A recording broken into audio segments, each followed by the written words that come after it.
Jungle. Audio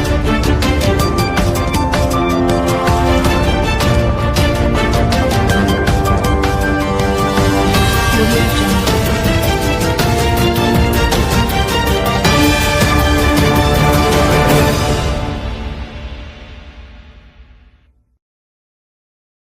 Jain સાહેબ, જૈન જૈન આપ ખાડિયા વિસ્તારના જ છો અને આપનો પરિચય આપશો. મારું નામ મનીષ બ્રહ્મભટ્ટ છે. બીજું સાહેબ એ કે આપ જે સ્વચ્છ ખાડિયા અભિયાનની જે સેવા આપી રહ્યો છો આપને અહીંયા, તો આમાં પરિવર્તન તમે કેવું લાવવા માંગો છો? ખાડિયામાં તમે ઉભા રહ્યા છો અપક્ષ તરીકે. મારું નામ મનીષ બ્રહ્મભટ્ટ છે. મારો જન્મ ખાડિયામાં જ થયેલો છે, તાપીભાઈ હોસ્પિટલમાં. અમે છેલ્લા લગભગ 12 વર્ષથી શ્રેષ્ઠ ખાડિયા અભિયાન કરીને એક અભિયાન ચલાવીએ છીએ. એ અભિયાન ફક્ત અભિયાન નથી, અમારું સ્વપ્ન છે.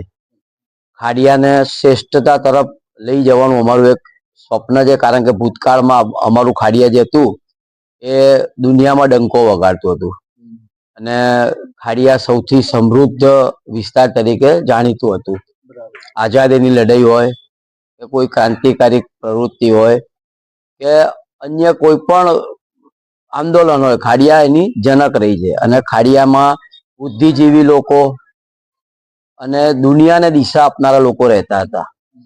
અમારા શ્રેષ્ઠ ખાડિયા અભિયાનનો ઉદ્દેશ એ જ છે કે અમારે ફરીથી ખાડિયાને પાછું એ જ ઊંચાઈ ઉપર લઈ જવું છે. ઓલ્ડ સિટી જે વિકાસ હતું એવું વિકાસ. હા, પહેલા સૌથી એવું કહેવાય છે કે સૌથી પહેલા અમદાવાદ શહેરમાં ખાડિયાનો વિકાસ થયો. સૌથી પહેલા નળ, પાણી, ગટર, લાઇટ, કોઈ બી સુવિધાની આપ વાત કરો તો ખાડિયામાંથી બીજા અમદાવાદમાં પ્રસરી એમ. એટલે ખાડિયા આ બધાનું જનક રહ્યું છે. પરંતુ આજે ખૂબ દુઃખ સાથે કહેવું પડે કે આજે અમારે એ સુવિધાઓથી અમે બધા વંચિત થઈ રહ્યા છીએ અને એના કારણે અમારે 10 થી 12 વર્ષ પહેલા શ્રેષ્ઠ ખાડિયા અભિયાનની સ્થાપના કરવી પડી. કારણ કે ખાડિયાના પ્રશ્નોનો ઉકેલ આવતો નહોતો.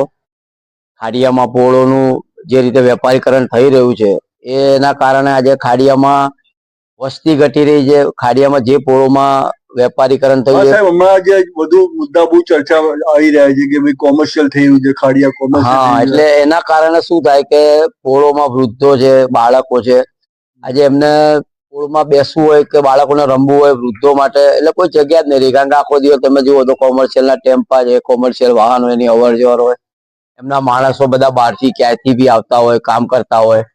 એટલે આખું એક ચિત્ર એવું થઈ ગયું કે ખાડિયામાં લોકોના મનમાં એવું કે રહેવા લાયક નથી રહ્યું. અને એના કારણે આજે આ ઇલેક્શનમાં પલાયન થયું. આ જ ઇલેક્શનમાં આપણે વાત કરીએ તો 28,000 વોટ ઓછા થઈ ગયા ખાડિયામાંથી 5 વર્ષમાં.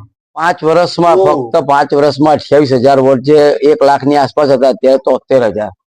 એટલે 28,000 વોટનો ઘટાડો થઈ ગયો અને એમાં મોટા ભાગના હિન્દુ લોકો છે એમ. એટલે ખૂબ દુઃખદ બાબત છે. પરંતુ અમારો ગુજરાતી સમાજના હિન્દુ જે અહીંયા વર્ષોથી એ લોકો પલાયન થઈ ગયા. એ લોકો પલાયન થઈ ગયા આ બધી મુશ્કેલીઓના કારણે. જે સુવિધાઓ ઓછી થતી ગઈ અને જે મુશ્કેલીઓ વધતી ગયા છે, ટ્રાફિકની મુશ્કેલી છે, 108 ના આવે, આગ લાગી હોય તો એમ્બ્યુલન્સ ના આવે, હોસ્પિટલની સુવિધા નથી. અમારે ત્યાં એમટીએસ ની બસની સુવિધા બંધ કરી દેવામાં આવી. આવી અનેક મતલબ ઘણી ગણાયની વીણી વીણાની એવી વાત છે. એટલી બધી અસુવિધાઓ એના કારણે લોકો પછી બહાર જવા માટે મજબૂર થાય છે. એટલે મારું ખાડિયાની પ્રજાને એક નમ્ર વિનંતી છે. આજે આપ સર્વેના આશીર્વાદથી હું ફોર્મ ભરીને આવ્યો છું અને ખાડિયાને મારી વિનંતી એવી છે કે આપણે કામની રાજનીતિ કરીએ. ફક્ત ને ફક્ત સિમ્બોલની રાજનીતિને છોડીએ. પંજો અને કમળની રાજનીતિ છોડી અને આજે શ્રેષ્ઠ ખાડિયા અભિયાન છેલ્લા 12 વર્ષથી આપની વચ્ચે જે કામ કરી રહ્યું છે, આપ અમારા ફેસબુક પેજ ઉપર, અમારા કોઈ પણ સભ્યના ફેસબુક પેજ ઉપર જઈ અને જોઈ શકો છો. આજે હજાર અરજીઓ, આરટીઆઈ, ખાડિયા માટે અનેક લડતો, સિવિલ માટે લડતો, અનેક લડતો અમે કરેલી છે ખાડિયા માટે. એટલે એ બધું જોઈ અને અમારી કામની જે રાજનીતિ છે એ કામની રાજનીતિને જોઈ અને અમને મત આપો, અમને પ્રેમ આપો. બીજું કે આજે આપણે જોઈ રહ્યા છે કે ભારતીય જનતા પાર્ટી હોય કે કોંગ્રેસ હોય, ઉમેદવારોનો લાફડો ફાટ્યો છે. 70 ઉમેદવારો ટિકિટ માટે લાઈનમાં લાગ્યા છે. તો એનું કારણ શું?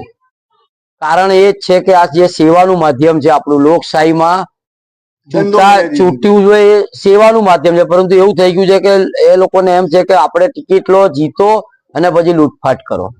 આજે એટલે બિઝનેસ મોડેલ. 5 વર્ષ પહેલા આપણે જે માણસ ચૂંટાઈને આવ્યો, આજે એની સંપત્તિની તપાસ જો કરવામાં આવે તો લખલૂટ પૈસા વધી ગયા હોય છે એનું કારણ, અને એના કારણે જ આજે 70 લોકો કે દરેક એરિયામાં, ખાલી ખાડિયાની વાત નથી, કે રાજનીતિને સેવાની જગ્યાએ સાધન બનાવવાનું અથવા તો સંપત્તિ બનાવવાનું સાધન બનાવી દીધું. એટલે સેવાનું માધ્યમ રહ્યું નથી. તો ખાડિયામાં આજે હું પ્રજાને એવી અપીલ કરું કે અમે શેષ ખાડિયા અભિયાન સેવાના માધ્યમથી, આજે કોરોનાનો સમય હતો તો આજે ખાડિયામાં કોઈ બહાર નીકળવા તૈયાર નતું, તે સમયે શેષ ખાડિયા અભિયાનના તમામ મિત્રો, આજે અમે 50 લોકો કોરોનાના સમયે સતત 2 મહિના સુધી સેવા આપી. ભૂકંપમાં, હું તો બહુ જૂની વાત કરું તો ભૂકંપના સમયે બી સૌથી પહેલી ભૂકંપના ભુજમાં ટ્રક મોકલવા વાળા અમે લોકો હતા. શેષ ખાડિયા નતું પણ આ જ લોકો હતા, અને પછી શેષ ખાડિયાની સ્થાપના થઈ. પણ કોરોના ગયો, અનેક કોઈ બી કારણ હોય, અમે લોકો પ્રજાની પડખે ઉભા રહીએ છીએ. કોઈ બી પોળમાંથી ફોન આવે કે ભાઈ ગટર પાણીના પ્રશ્ન છે, બીજા અનેક પ્રશ્નો હોય તો અમે જઈને ઉભા રહીએ છીએ. પરંતુ શું થાય છે કે પ્રશ્નોનું નિરાકરણ આવતું નથી. આજે અનેક ઇલેક્શન ગયા, અમારે ઇલેક્શન લડવું અમારું ધ્યેય નતું. અમારું ધ્યેય છે કે ખાડિયાને શ્રેષ્ઠતા તરફ લઈ જવું. પરંતુ એમાં એવું લાગે છે કે આ જે લોકો ચૂંટાઈને આવે છે એ લોકોને એમાં રસ નથી. એમને ફક્ત ને ફક્ત પોતાનામાં પોતાની સંપત્તિ બનાવવામાં, અને બીજું કે એ લોકોને ધારો કે કોઈ સારો માણસ આવે ને એને કામ કરવું હોય તો બી એને પક્ષના આદેશ પ્રમાણે જ કામ કરવું પડે. પ્રજાને વફાદાર એ લોકો રહી શકતા નથી. સાહેબ, શું લાગે છે કે પરિવર્તન આવશે?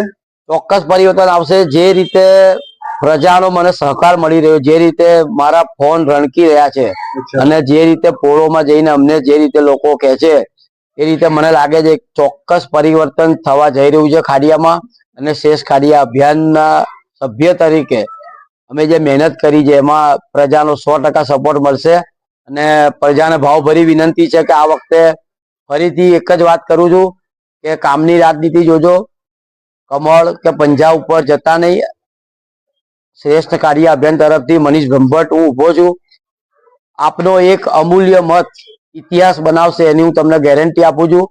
જો હું ચૂંટાઈને આવ્યો તો આવતા 5 વર્ષમાં આપ ખાડિયામાં ચોક્કસ સારું પરિવર્તન, શ્રેષ્ઠતા તરફ ખાડિયા જઈ રહ્યું છે આપણને અનુભવ કરાઈશ, એવી મારી ચોક્કસ ખાતરી છે.